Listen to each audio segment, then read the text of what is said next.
Why do 80% of iPhones stick with the default ringtone? Time to stand out from the crowd. Here's how to bring a Samsung classic to your Apple device. Step 1. Get the ringtone file, subtitle. First, grab the over-the-horizon ringtone online. You can find it on YouTube or ringtone sites like Zedge.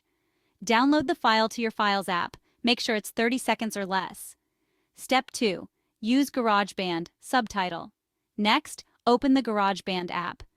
Tap the plus sign to start a new song, then select Audio Recorder. Hit the Tracks button, tap the loop icon, and browse for your new ringtone in Files. Drag it onto the timeline. If it's too long, just trim it down to 30 seconds. Step 3. Export as ringtone, subtitle. Now tap the arrow, choose My Songs, and hold your project. Tap Share, pick ringtone, and give it a name.